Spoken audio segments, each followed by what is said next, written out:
Assalamualaikum warahmatullahi wabarakatuh. Perkenalkan, nama saya Tien Stianti, NPM 719212722. Di sini saya akan menjelaskan tentang manajemen mutu UMKM serta pengelolaan pemodalan usaha UMKM.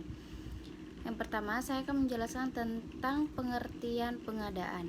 Pengadaan merupakan proses kegiatan untuk pemenuhan atau penyediaan kebutuhan dan pasokan barang atau jasa di bawah kontrak atau pembelian langsung untuk memenuhi kebutuhan bisnis.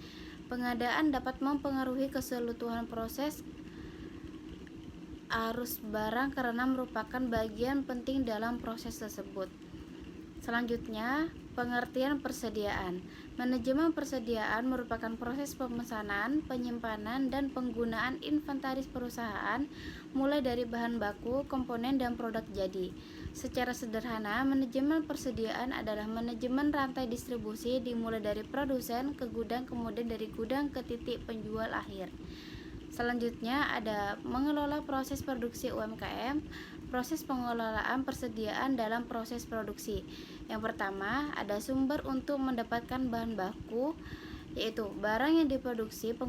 Pengusaha kelas ini biasanya memanfaatkan bahan baku yang ada di sekeliling mereka. Ketika tidak ada bahan baku dari lingkungan sekitar yang bisa dimanfaatkan, tentu saja terlebih dahulu mereka harus membelinya, barulah kemudian memulai proses produksi. Yang kedua, ada selalu menjaga hasil produksi. Melakukan pengecekan dengan teliti terhadap barang yang selesai diproduksi supaya hanya barang dengan kualitas yang bagus saja yang lolos untuk dipasarkan di pasar dalam negeri bahkan sampai ke mancanegara. Yang ketiga, ada menjaga stok produksi barang.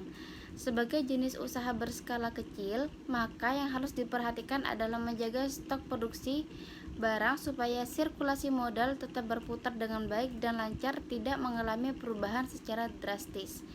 Jangan sampai kekurangan jumlah barang yang hendak dipasarkan karena akan membuat konsumen kecewa dan berpindah pada produksi yang lain.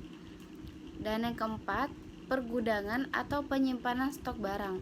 Perhatikan selalu pada stok penyimpanan stok barang yang sudah dihasilkan supaya tidak mengalami kerusakan yang dapat menyebabkan barang tidak dapat dijual.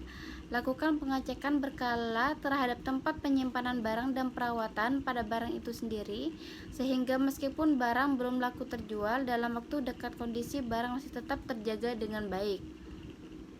Dan yang terakhir, yang kelima, memperhatikan respon masyarakat terhadap hasil produksi. Tahap akhir dari usaha produksi barang adalah pada saat barang produksi terhadap dikirimkan ke pasar luas. Respon masyarakat yang bagus biasanya ditandai dengan jumlah pemesanan berulang dan meningkat, serta semakin luasnya masyarakat yang mengetahui tentang produk yang sedang dipasarkan. Selanjutnya ada fungsi manajemen persediaan. Yang pertama ada mengantisipasi kekurangan persediaan. Yang kedua, mengantisipasi pesanan persediaan ternyata tidak sesuai dengan kebutuhan. Yang ketiga, berjaga-jaga jika persediaan yang dibutuhkan ternyata tidak ada di pasaran. Dan yang keempat, yang terakhir, menjamin lancarnya proses produksi. Metode manajemen persediaan. Yang pertama ada metode EOQ atau Economic Order Quantity, dan yang kedua ada metode MRP atau Material Recruitment Planning, dan yang ketiga ada metode JIT, Just in Time, dan yang keempat metode analisa ABC, dan yang kelima metode Periodic Review.